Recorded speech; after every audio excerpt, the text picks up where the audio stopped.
Welcome to Redbeard Radio. I'm Brian Keith. And as an entrepreneur, as a salesman, as a writer, as a speaker, as an author, I have one job, which is I help people bend reality. As a COO, I'm bending the reality of a founder so they can help bend the reality of their customers and clients to go change how they're behaving in some fundamental way. And we're all doing this all the time, but we all could be better at it.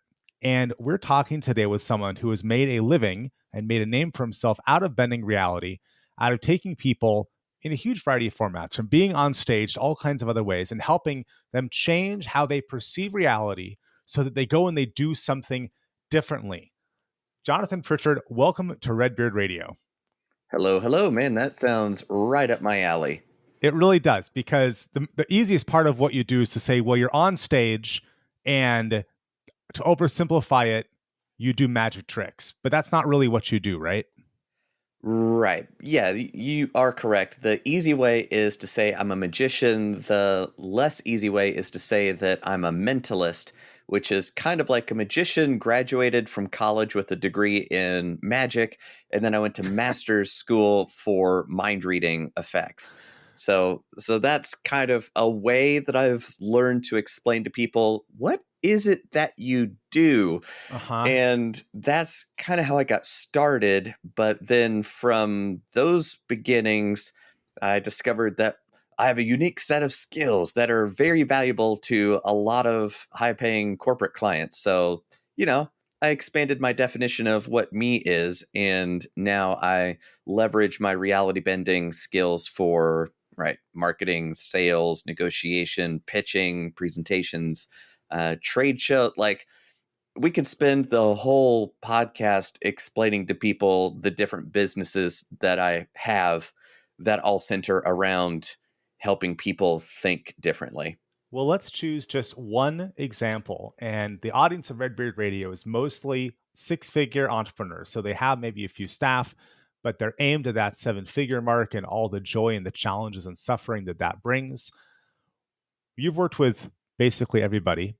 When you think about what these six-figure entrepreneurs, one of the chief things they need to bend their reality around, the ways they need to change their mind and their belief system, what comes to mind? Big one is being the bottleneck as a source of feeling important. This got spicy, folks. We don't prepare these interviews in advance, just so you know. So I didn't know he was going to say that, but that's fun. Being the bottleneck as a source of feeling important. I'm excited. So first off, where do we get this belief from? It's a belief that stems from a need to feel like we're the smart one in the room, is basically it. Because a lot of entrepreneurs are those cantankerous people who believe, I can do this better than these guys. So they're an employee at a company. They see how the company is mismanaged, not operating efficiently, whatever that unique insight is. And then they have the gumption to go, I'm going to go do this better. And it's that kind of rogue element that makes entrepreneurs so successful. However, that instills the belief that I'm the one in this room who knows how to do this the best. And part of that is I'm also needed. And that's what makes me feel significant, makes me feel like I'm contributing. That gives me that sense of purpose, is that I'm the problem solver. So then it flows from that I now have to be the solver of all problems. So then to be the one person who makes those decisions, who calls all the shots, now they're the upper limit on how quickly decisions can be made. And now the owner becomes the bottleneck for the success of the business. As they work more and more hours. Right. Yeah. Some of the people who come to me to hire me as their COO, usually the conversation goes like this. I say, what are your sales at? They give me a number. I say, what do you want your sales to be at? They give me a bigger number, always. And then I say, okay, how many hours you're working right now? Everyone says 60. how many hours do you want to be working a week? Everyone says 30 or 40 or 50, except for one guy, Hi Clive, who says 60. Everyone else says less.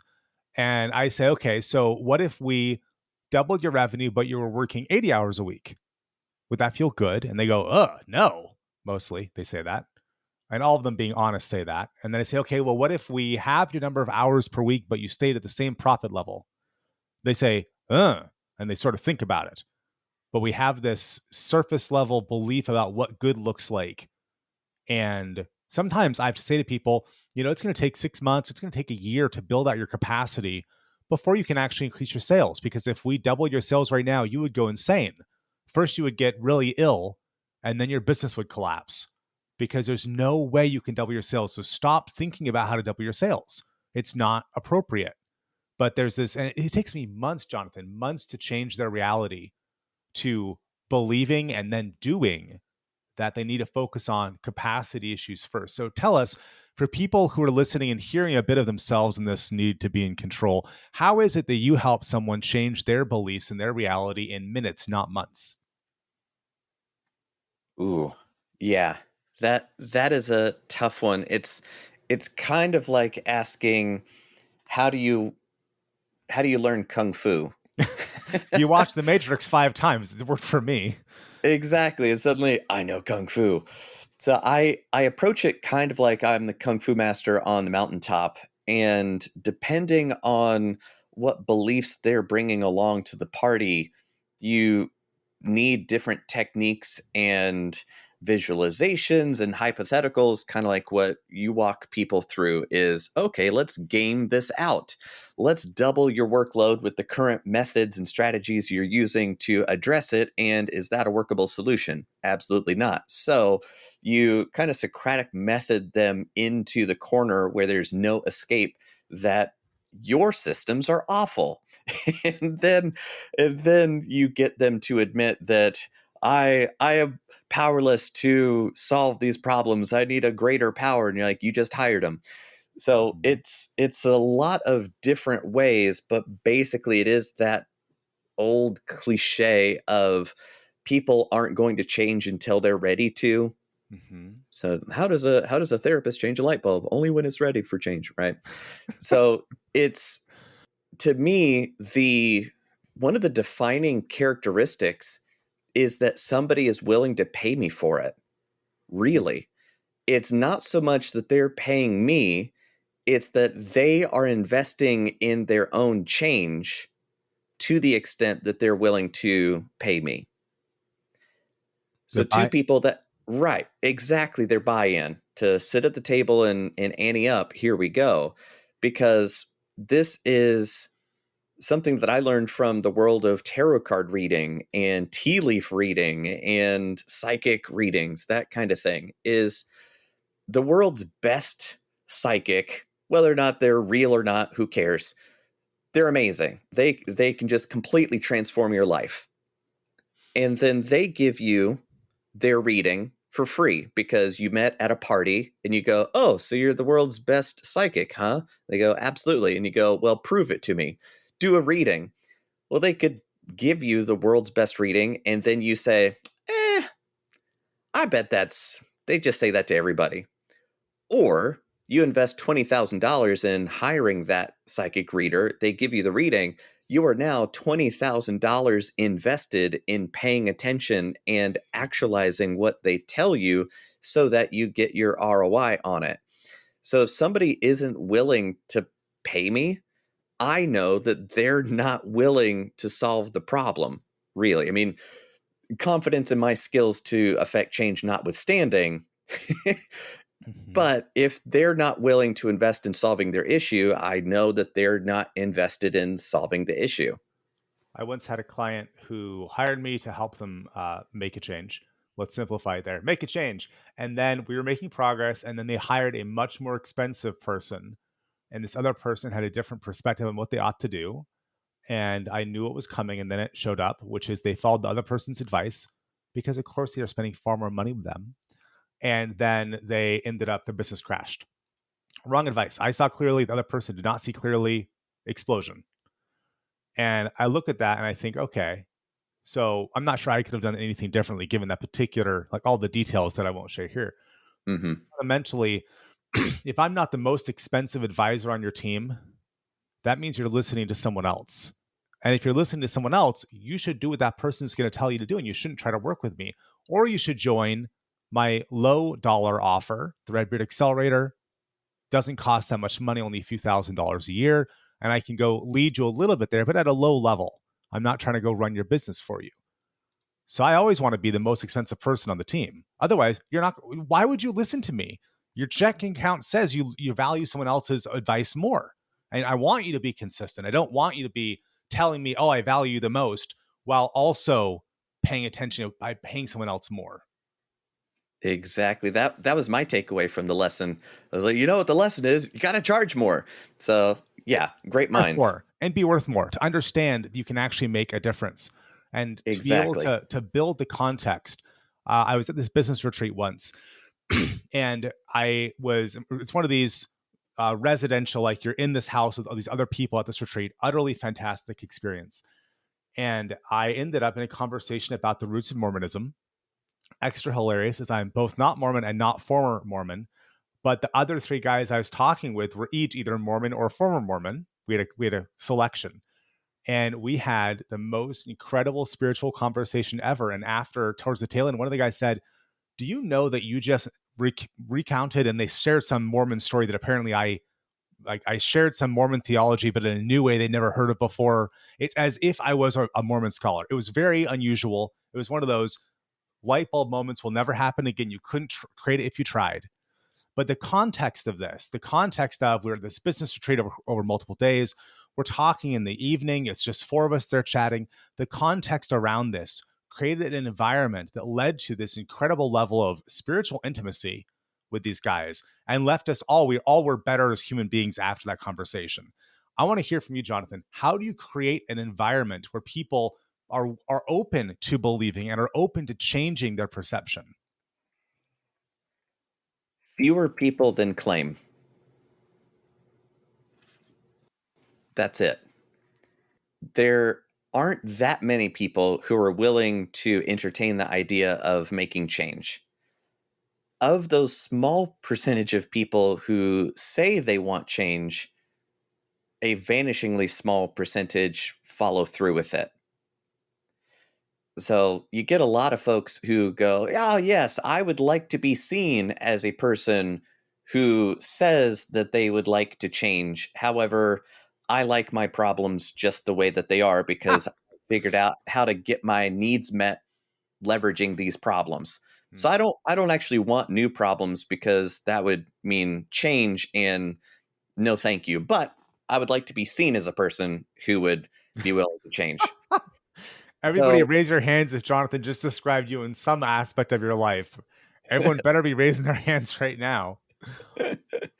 yeah. So uh, for the people who actually follow through with it, that's a completely different conversation than how many people want to change, or at least say they want to change. But the best way to do it is to prove to people that they are already changed from the way that they believe themselves to be. Hmm. So then they can see that, oh, my idea of who I am and what I am capable of are already out of alignment. So, okay, I can put down the idea of who I am and work on actually being the person I already am. You are reminding me of the idea that none of us, when we're talking to other people, we're not talking to them, we're talking to our own ideas of them. You don't get angry at your mom. You get angry at your idea of your mom. Your mom Right. is someone other than the person you get angry at. This is a relatively simple concept. People get it immediately. The harder part is you don't believe things about yourself. You believe things about the belief of yourself. Uh, I am a mountain climber. That's a statement of belief, right? When did I last summit a peak? 5 summers ago. It was my second time on Mount Rainier to the getting to the top, my first time leading a rope team. 5 years is a long time. Am I still a mountain climber? But I still occasionally feel like I am, or I think about, oh, I could do this route over here. And based on everything I've done, I could do it like this. The reality is that even one season off from climbing means you're out of shape. Even a few Right. months, even a few months means you are dangerous to be on a rope team. So I'm not a mountain climber, but I am a mountain climber because I remember being a mountain climber. And I'm curious, when you're on stage in front of a bazillion people, these big companies, how is it you help people separate who they actually are from who they imagine or dream themselves to be so that you can drive that wedge in there and tell them you actually are different than who you think you are? One of my favorite ways of doing this is a memory demonstration. And the thing that I do is I have people call off, say, 10 different things. First one's an airplane, second one, post-it note, whatever.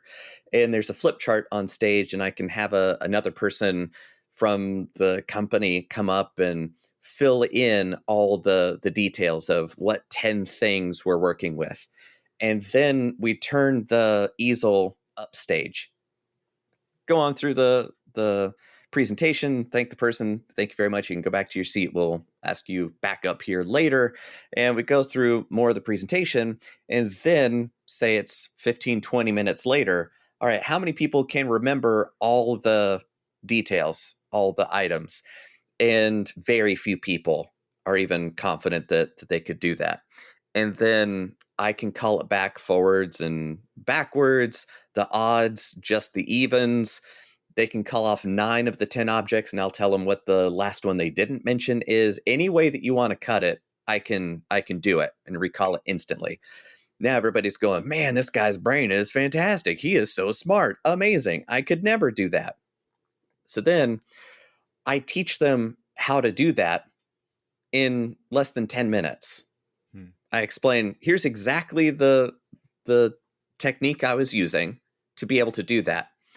And in less than 10 minutes, everybody in the room could now do exactly what I just did, when 10 minutes ago, they knew for sure it was impossible. Even if they practiced for 6 months, they would never be able to pull it off.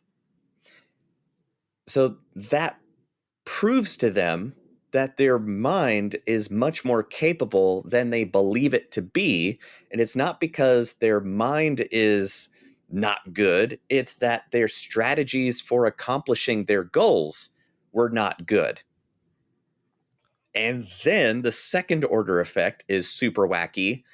Their perception of self magically, instantly realigns to accommodate their newfound skills and devalue how amazing it is. 10 minutes before, this is impossible. I'd never be able to do it. This guy's incredible. I teach them how to do it. Wow, that's super cool. I'm now amazing like that. 30 seconds later, yeah, well, but that, that trick it's too easy. Like that won't impress anybody. Like my friends won't think it's cool. Therefore, what I know is not interesting, and I'm not interesting. So that's not nearly as exciting as I thought it would be. It's so weird how quickly our minds reacclimate to what amazing is, and now because I know it, it's no longer amazing and not worth anything. You're talking about self-image here. I was a mountain climber, haha, really, for serious. I was teaching mountain climbing, which I used to do quite a bit. And there's this one part where we're teaching ice axe self-arrest, which means we hold you on a steep, snowy slope, and then we shove you down the mountain. And using a particular technique, you stop yourself without dying, basically. And Handy to know. yeah, very good to know, and critical if you're going to be climbing in the high mountains, because if you slip or if someone on your team slips, this is how you avoid dying. You have ropes between you, and everyone knows this ice axe self-arrest. And there's 4 ways you can do it. There's feet first on your back so you can see where you're going. That's pretty simple. That's how we start you off. Then there's on your belly, feet first, which is also really simple. Then there's face first. So you're face down the mountain. More exciting, but you can still see where you're going. But then there's on your back, head first. And now you're looking up at the sky, your blood's rushing to your head, your feet are above your head, your body's telling you you're about to die. And sure, you have an ice axe in your hands, but there's a mountain climbing instructor, me, holding onto your feet, saying, let me know when you're ready, holding onto your feet. And you know, because you just saw it happen to 10 of your buddies also in the class, that as soon as you say ready, I'm going to shove you with all my force down this mountain.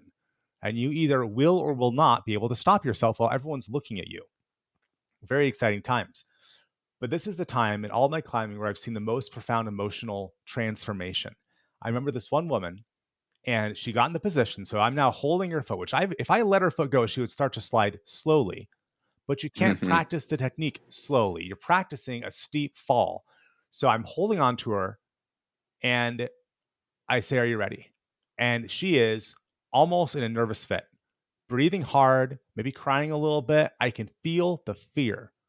And when I said, let me know when you're ready, I saw her in the space of 2 or 3 breaths change her complete reality and go from a nervous, scared animal to a confident, calm mountain climber. And she said, go. And I shoved her down the mountain as hard as I could. And she executed a perfect ice axe self arrest from the on your back, head down position. And it was beautiful. That's part of why I love teaching mountain climbing is you see all these transformations. But then here's the rest of the story. We're at dinner that night with everyone who'd been to the class. And this stranger walks up to me and says, this was amazing today. I feel so changed. Thank you so much. I don't recognize who this person is. Takes me a minute to realize, this is her, the same woman, but without the sunglasses, without the helmet on, without the Gore-Tex jacket, without the ice axe in her hand. This is the woman I saw transform today. Looks like a normal human, but I saw her, and I saw her take complete control of her reality, and she will never be the same again because she knows who she is in a way she didn't before. What I'm describing is quite different from what you're describing, where people immediately discount their experience, and I'm curious why there's the disconnect. A lot of it is they haven't had the experience of understanding the value of who they are now. Oh. Is really it. And I understand this from the world of magic tricks, of performing. It's like I've toured the world doing this. I've entertained the troops. I've performed in Vegas at a Caesars property on the Strip at the Link Casino. Like these skills have literally taken me around the world and met the most amazing people on planet Earth. And I've been handpicked to come work with Chris Angel on a TV project, that kind of thing. So when I'm saying I'm really good at this stuff, I'm really good at this stuff. And I've seen people operating at the highest levels. And I've taught simple tricks to people that I'm talking to on the plane. And magic is bizarre in that the effect is often disproportionate to the difficulty. And you learn how to do this thing that's amazing, but when you know how it works, you go, that's it? That's really how it works? That will never fool anybody, even though it just fooled me 3 times in a row, right? So it's really, really difficult to recontextualize your understanding of a topic before you understand it, because you're understanding it through your experience. And now that you understand how it works, you no longer remember what it's like to not know what you know. So your imagination has a difficult time imagining what you didn't know. We forget. And then right, exactly. Of having that own theory of mind without these particular details, what then would be your beliefs and responses? That is a very difficult abstraction for most people to wrap their heads around. What's the benefit of developing the skill of understanding what you're talking about so we can understand where we've come from? Because the benefit is you now can relate to your leads more effectively. You can understand the fears of your clients more effectively. You can completely understand why they're upset with you. And once you understand why they're upset, you could help de-escalate and preserve the relationship. And now that reduces your company's churn. It's a miracle level skill if you can accurately understand somebody's thinking. And there's a way to understand somebody else's thinking, which is to ask them questions and be trusted with the truth. That's it. It's just really, really difficult for you to do that to yourself about how you may feel if you didn't know what you didn't know. Yeah. Which is why people like us get paid a lot of money to be sounding boards and counterpoints and advisors and consultants on here's what might be helpful to think about that would be outside your normal structure of thinking. Beautifully put. I want to spend a few minutes here on a completely different topic while we have you, Jonathan. So to wrap up the here's how to bend reality part, go check out Jonathan at The Zavant on Twitter, TheZavant. And what's the best website for you, Jonathan? The best website is icanreadminds.com. That is a That's the fantastic URL. easiest one. Right. It's the easiest one to spell. It gets across what I do for a living. That's great. So that's the hub. And from there, I call it an art project so that people can wrap their heads around it. But it's Dimension Z, which is basically the universe where anything's possible in life and business. And that's where all my artwork and books and courses and projects and tech companies and consulting companies and trade show like everything is in that universe. And I've found that that's an easier way for people to understand how one human being could have 15 different projects at world-class levels. Yeah. And for them to understand that, okay, a single human could do this. That is beautiful. Dimension Z. Okay, so Jonathan, you have 2 more minutes. What the hell is Urbit? Urbit is a solution to the problems that you experience from the Twitters and Facebooks of the world. Basically, the craziness that you experience there is the result of technological challenges baked in at the protocol level of the internet. Like IP addresses are functionally infinite. So how do I know that I'm talking to you?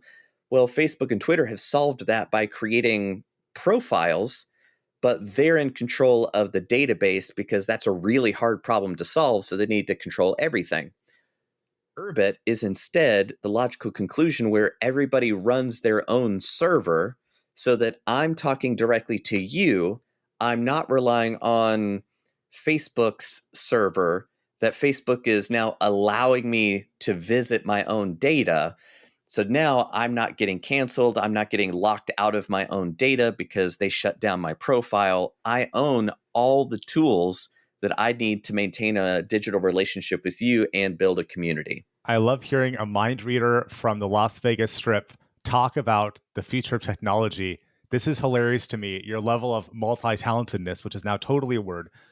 Now, for people who want to go from that, it's URBIT, folks, if you've not heard of that project before. For folks who want to hear more about your thoughts on Urbit, how to get started, all that, where's the best place to go to get your work on Urbit? urbitexplained.com.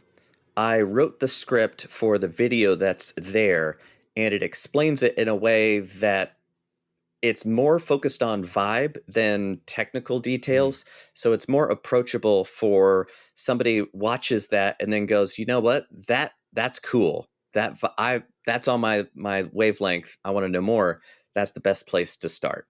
And then the planet.store is another way of me explaining the situation, and the escapepod.store is another way of me explaining the situation. So check those out. Those are all my projects of helping normal humans understand why this amazing technology should matter and be a part of their life. Beautiful. Jonathan, thanks for being on the show. Dude, my pleasure. It's an honor to be invited on to share my thoughts. So thank you so much.